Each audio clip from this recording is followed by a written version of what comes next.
today we are in Virginia, long way from Florida. Yesterday I rode up from Tampa to Asheboro, North Carolina, a total of 435 miles. I went via US 301 and 601, stayed away from 95. It was a really nice ride. I really enjoyed it. Took my time, weather was great, no traffic. Made a good change. But what it did was, it brought something to me. We always talk about how many miles we can do in a day. I've come to the conclusion it's really about how many hours we can do, not how far we go. Let me explain.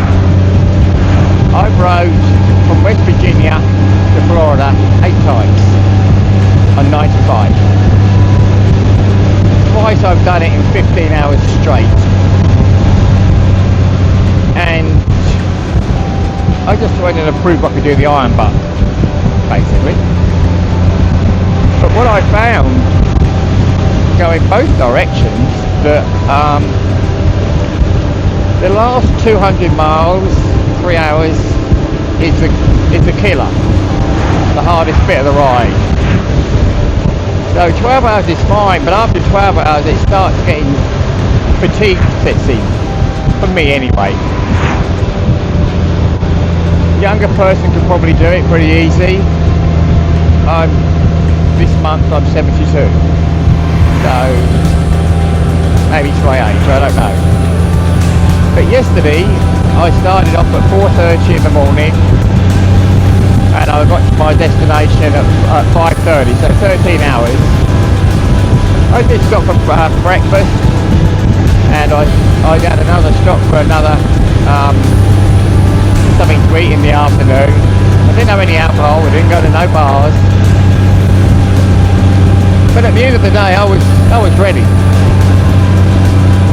Yes, I'd only done 600 miles, or just over, not 1,000 like I've done before, but it was the hours, I think. 13 hours, I'd had enough.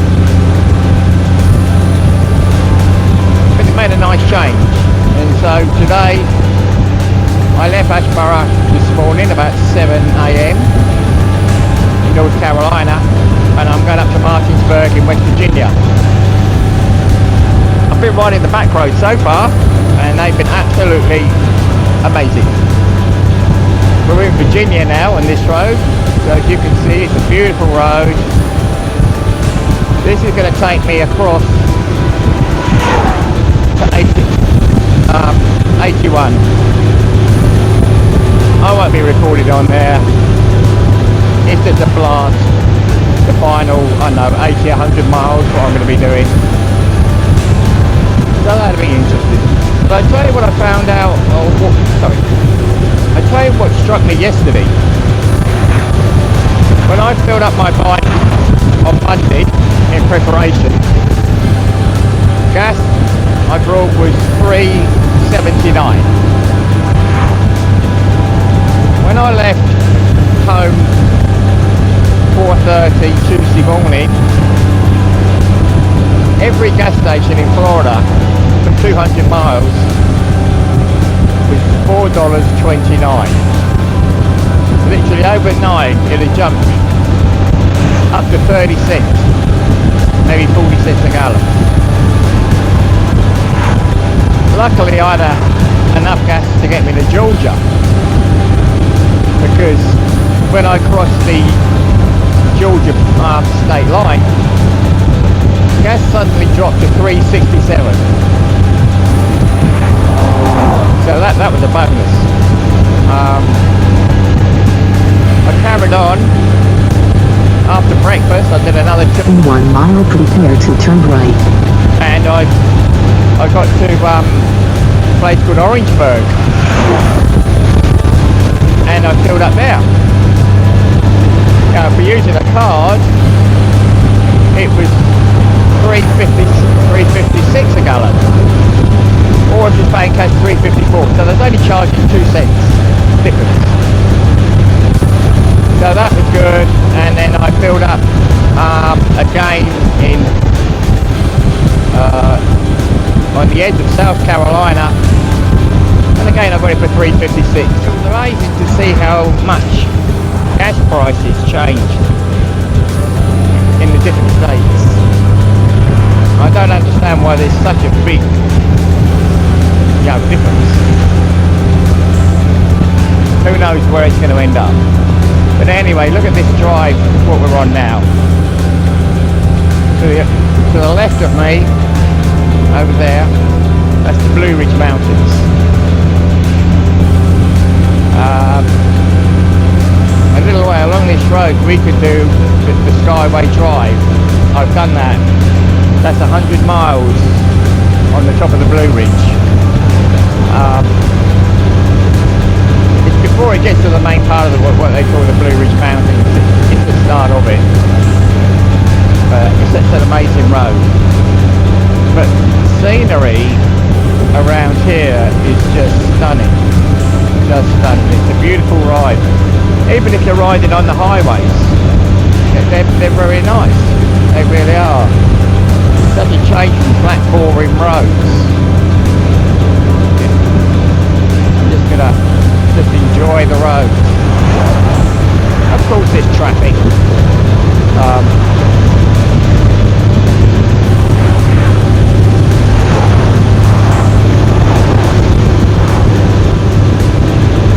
I'm up here for a month now, so hopefully I'm going to be getting out and recording more rides up in this area. So you can see the roads up in West Virginia, Maryland, Virginia and Pennsylvania, because where I'll be staying, all of those states are very easily rideable. But look at the condition, look at these roads, they're beautiful. Twisty, well marked, good condition, never flat, up and down, up and down. It's a whole different life compared with Florida up here. You know, I was told I wouldn't like it here. I'd find it boring.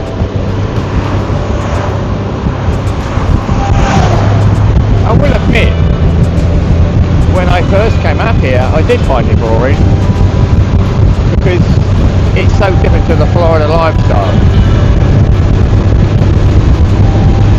Florida is very much go, go, go all the time.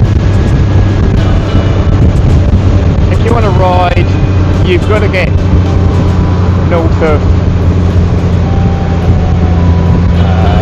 like Newport Richie area on the Gulf side to try and get into some open countryside, but then it's very flat. And if you go south, you know, where most people tend to go, there is just so much traffic. It's crazy. And I was here for a couple of summers. I would jump on my bike. I admit I was on my Harley, I wasn't on this Goldwing, but I would go out exploring. The riding around this area, these states, Virginia, West Virginia, Maryland and Pennsylvania, is unmatched. Some of the mountain roads, they're crazy. I mean, people talk about the Dragon. I've done the Dragon several times, and it's 11 miles, 318 curves and 11 miles, mountain road, yeah? There's a couple roads here that do that for 100 miles, and they're just relentless. You've got to be on your ball, you know, on your game the whole time. So anyway, if you're from this area, you know exactly what I'm talking about. If you're not from this area, then it's worth a visit. It really is.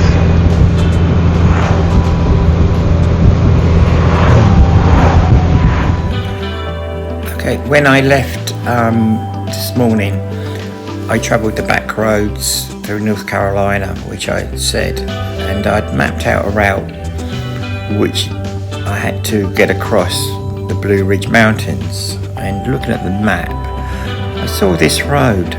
I didn't know it. I've never been on it, but it looked a twisty road, and it got me over the Blue Ridge Mountains, which is what I needed to do, because on the other side is Interstate 81, which would have took me to my final destination. So this is called, as I showed, Afton Mountain Road, which has got a bit of a clue. As we're going down this road, I mean, it's beautiful.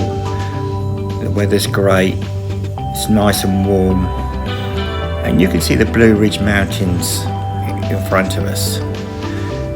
I don't know what to expect at this time, but I thought this is going to be interesting, because in the past I've rode a lot of mountain roads in this area, and some have been very demanding, but I did it on a Harley, which is manual, so you've got clutch control, you can manage your gears and everything. Obviously on my DCT, on this Goldwing, it's a 7-speed auto, so I was a bit apprehensive on just how it was going to be, because I didn't know what the road was going to be like, and I didn't know how it was going to handle it. But it was a pleasant surprise. I mean, the roads, the way it climbed was extremely steep, and like right now we're just starting the climb, but the trouble is, on video you don't see it quite so much. You can see the turns there. It's like 20-mile-an-hour turns coming up. So as we're rounding this turn, it's quite a sharp turn, and then it rises steeply. So we're climbing now. Don't quite get the full gist of it on the video, but we're climbing steeply. Just at the end here, we're heading into a 180 turn. It's a sharp turn. You've got no room for errors, and the road's cambering all at the same time, as you can see there. So that was the first test, and yeah, the Goldwing passed that one, so that was good. So that gave me a little bit of confidence. So we're still carrying on climbing, and the trick is just to take your time and not try and rush it, because it's a mistake here could be fatal, quite simply. Worst case, you can drop it and do damage, of course. But no, it did well. It did well. The road was great. I was very happy that I found this route just by pure chance. And I used my route app, and what that enabled me to do was to be able to pick exactly the road that I wanted. And what I found was that if I transferred that into the Goldwing, it picked up all my waypoints just using the very first option, and it worked perfectly. So that was good. But now we're getting pretty near the top now. And what we will see at the end of the road is the overlook, where we can look down where we've just been.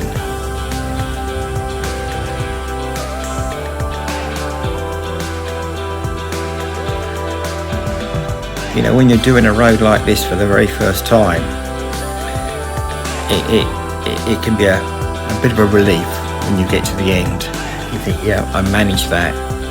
And that was a good ride. I didn't want to rush. I just wanted to take my time and enjoy it. And it worked out good.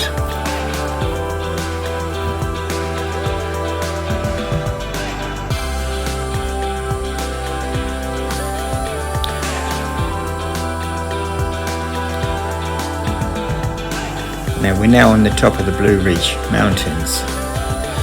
As I said earlier, if you're coming from the north, you can do a road called the Sky Drive. And that's 100 miles on the top of the Blue Ridge Mountains. Where we're going to go in a minute or two, we see the very end of that. And just past there is the start of the Blue Ridge Parkway, which is a 500-mile road trip along the top of the Blue Ridge, going south. I have done that in the past as well, from the start to the finish. It could be on your bucket list. It was on mine. I've done it. I don't want to do it again. Not because I didn't enjoy it, but it's 500 miles and the speed limit on that road is 45 miles an hour. So it can take a bit of time, but you can see this overlook here now.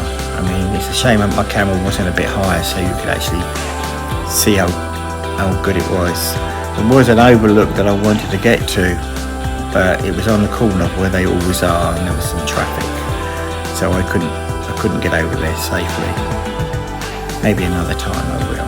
But it's a very nice view from up here. It was a beautiful day as well, clear day, so you can see very well. But that's it. This is the exit here now. At the end of the road here, you'll see a sign. To the right is the end of the Skyway Drive, and then to the left is the start of the Blue Ridge Parkway.